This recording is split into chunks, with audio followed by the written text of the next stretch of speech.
नमस्कार दोस्तों, ज्ञानालय ट्यूटोरियल्स में एक बार फिर से आपका स्वागत है। बात करते हैं श्री रणवीर संस्कृत विद्यालय के बारे में। तो श्री रणवीर संस्कृत विद्यालय काशी हिंदू विश्वविद्यालय का एक शाखा है जिसमें क्लास 6, 7, 8, 9, 10, 11, 12 तक की पढ़ाई होती है, जिसमें संस्कृत विषय अनिवार्य होता है। तो अभी हमने पिछली वीडियो में जो है इसके फॉर्म के बारे में बताया था, लेकिन हम आज इसके सिलेबस के बारे में जानेंगे कि इसकी चयन प्रक्रिया क्या है। तो अभी हम चलते हैं इसके जो भी चयन प्रक्रिया का नियम उसको जानते हैं। तो सबसे पहले हम देखते हैं इसमें सीट के बारे में। तो इसमें जो आरक्षण है वो काशी हिंदू विश्वविद्यालय के जो कर्मचारी हैं, वो चाहे फोर्थ ग्रेड कर्मचारी चाहे फर्स्ट ग्रेड कर्मचारी हो, उनके लिए 50% सीटें जो रिजर्व हैं। जो दिव्यांग वर्ग उनके लिए 30%, अनुसूचित जाति के लिए 15%, अनुसूचित जनजाति के लिए जो है अनुसूचित जनजाति के लिए 7.5% है, और अन्य पिछड़ा वर्ग नॉन क्रीमिनल के 27%, EWS के लिए जो है कि 10% है। तो बेसिकली ये आप जो मेरे स्क्रीन पे देख रहे हैं, तो इसमें इसका जो सीट हो जितना भी सीट है उसमें 50%, मतलब लगभग एक क्लास में 60 सीट है। 60 सीट में मतलब 30% जो 30 सीट जो है कि आपके जो कर्मचारी हैं विश्वविद्यालय के, काशी हिंदू विश्वविद्यालय के जो भी कर्मचारी उनके लिए आरक्षित है। तो अब हम चलते हैं इसके सिलेबस के बारे में। तो इसमें सिलेबस क्या होने वाला है, तो हम आगे इसके चयन प्रक्रिया और सिलेबस के बारे में। तो जिसका चयन प्रक्रिया है, जो प्रथम वर्ष में आएंगे, प्रथम वर्ष यानी क्लास 6 में आएंगे, और क्लास 7 में जो द्वितीय वर्ष में आएंगे, या क्लास 8 में आएंगे।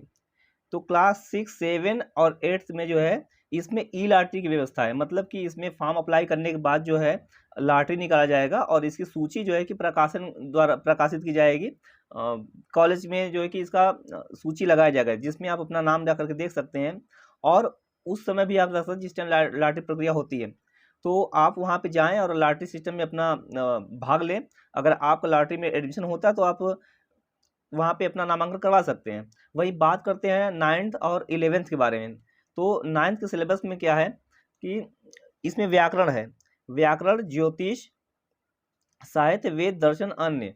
तो मतलब अन्य में क्या है कि हिंदी, अंग्रेजी, गणित, सामाजिक विज्ञान, जो आप देख लीजिए यहाँ पे, ये पूरा आपका सिलेबस है क्लास 9th का। इसमें जो हिंदी, अंग्रेजी, गणित, सामाजिक अध्ययन, विज्ञान एवं सामान्य ज्ञान है वो क्लास 8 के स्तर पे होगा, यानी कि कक्षा 8 तक की जो आपकी तैयारी है उससे आपका जो है कि जो अन्य विषय दिया है वो तैयार हो जाएगा। बाकी व्याकरण के लिए आपको लघु सिद्धांत कौमुदी, संज्ञा प्रकरण, संधि समास, विभक्ति, शब्द रूप, धातु रूप इत्यादि पढ़ना होगा। वही ज्योतिष में अबकहड़ा चक्रम, साहित्य में रघुवंश तथा साहित्य के ग्रंथ रचनाकार, हितोपदेश एवं अपरीक्षित कारक, वेद में रुष्टाध्यायी पढ़ना है, और दर्शन में तर्क संग्रह एवं गीता पढ़ना है। तो ये आपका क्लास 9 का सिलेबस है। वहीं बात करते हैं क्लास 11th के सिलेबस के बारे में। तो क्लास 11th को मध्यमा बोलते हैं और प्रथम वर्ष। तो इसमें सेम जो है कि सिलेबस, जो ऊपर का सिलेबस है उससे कुछ मिलता जुलता सिलेबस ये भी है। इसमें भी हमको व्याकरण पढ़ना है, जिसमें लघु सिद्धांत कौमुदी, संज्ञा प्रकरण, संधि समास, विभक्ति, शब्द रूप एवं धातु रूप है।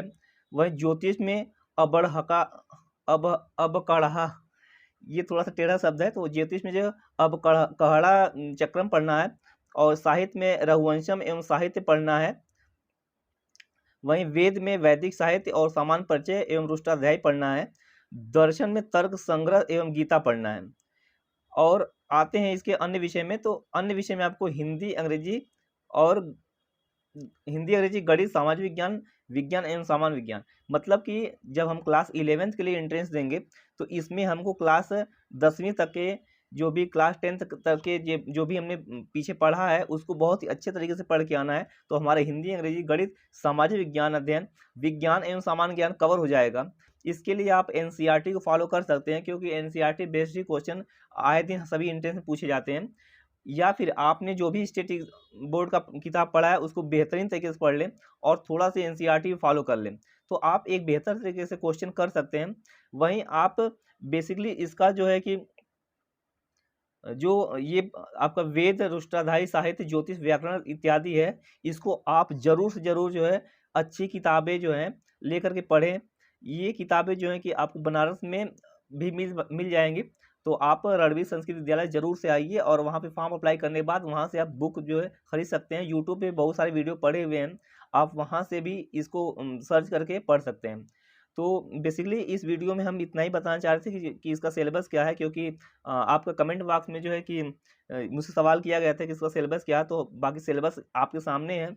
और अगर आपको ये सिलेबस पीडीएफ के रूप में चाहिए तो जब आप अपना फॉर्म जो है कि बीएचयू की ऑफिशियल वेबसाइट www.bhu.ac.in पे जाकर के जब फॉर्म डाउनलोड करेंगे तो उसमें इस विद्यालय यानी रणवीर संस्कृत विद्यालय के बारे में, इसका इतिहास क्या है, पूरे इतिहास के बारे में आपको जानकारी मिल जाएगी। मैं अभी स्क्रॉल करके पूरा इसका दिखा देता हूँ कि इसका इतिहास क्या है। तो ये काशी विश्वविद्यालय जो पहला ऊपर आप देख रहे हैं कि इसका लोगो बना हुआ है, सरस्वती जी का लोगो लगा हुआ है।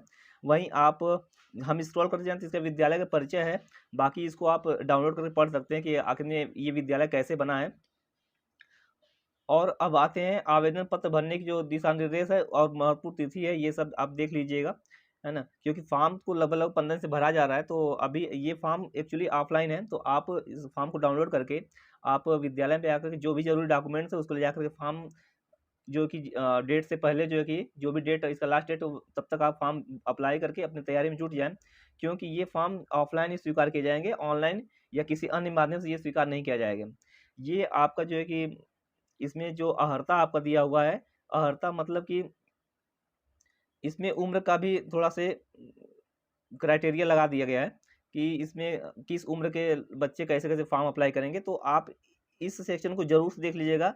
अगर इसके दायरे में आप आ रहे होंगे, अगर आपका आधार कार्ड पे या आपकी जो जन्मतिथि है जो कि इससे मैच कर रहा होगा, यानी कि आप क्लास 6 के लिए जो है कि 31 मार्च 2024 से जो है कि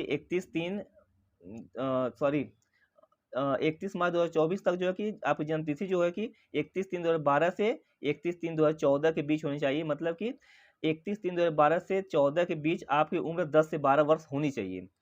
वही जो 7th का है तो उसमें भी 31/3/2011 से 31/3/2013 तक, इसमें भी आपका उम्र जो है कि 11 से 13 वर्ष होनी चाहिए। वहीं बात करते हैं क्लास 8 के बारे में, तो क्लास 8 में भी आपका उम्र जो है कि 31/3/2010 से 31/3 जो है 2022 12 तक होना चाहिए, जिसमें आपका उम्र 12 से 14 वर्ष होना ज़रूरी है। अगर इसके ऊपर नीचे अगर आपका डेट ऑफ बर्थ है यानी आपकी जन्मतिथि इससे ऊपर नीचे, तो आप हम अप्लाई नहीं कर पाएंगे। तो इसलिए आप जब भी फॉर्म अप्लाई करें तो पूरा अच्छे तरीके से पूरा ये प्रक्रिया देख लें कि कैसे प्रक्रिया क्या है, तभी आप फॉर्म अप्लाई करें। आप नीचे 11th का देख सकते हैं कि इसमें भी 31 मार्च 2024 को जो है कि आपका 13 वर्ष या 15 वर्ष जो है पूरा होना चाहिए उम्र। इसमें भी आपकी जो जन्मतिथि 31/3/2009 से 31/3/2011 तक होनी चाहिए। इसके बीच होगी तो आपको उम्र जो है कि 13 से 15 वर्ष होगा, तो आप फॉर्म जो है कि अप्लाई कर सकते हैं क्लास 9th का। वही बात करते हैं इसके 11th का, तो उसमें भी 31/3/2006 को जो है कि 31/3/2006 से पहले की नहीं होनी चाहिए। मतलब कि आपकी उम्र 18 वर्ष से अधिक न हो। 31 मार्च 2024 को अभ्यर्थी की अधिकतम आयु 18 वर्ष हो जानी चाहिए। तो आप इसको बहुत अच्छे तरीके से देख करके ही फॉर्म अप्लाई करिएगा, क्योंकि आप फॉर्म अप्लाई कर देंगे और अगर एलिजिबल नहीं रहेंगे तो आपका फॉर्म रिजेक्ट कर दिया जाएगा, या फिर किसी कारणवश आपका नामांकन हो भी जाता है तो उसके बाद रिजेक्ट हो जाएगा। इस वजह से आप इसको ध्यान देते हुए अपना फॉर्म अप्लाई करें। बहुत बहुत धन्यवाद इस वीडियो में बने रहने के लिए। बाकी हमारे चैनल को सब्सक्राइब कर दीजिएगा।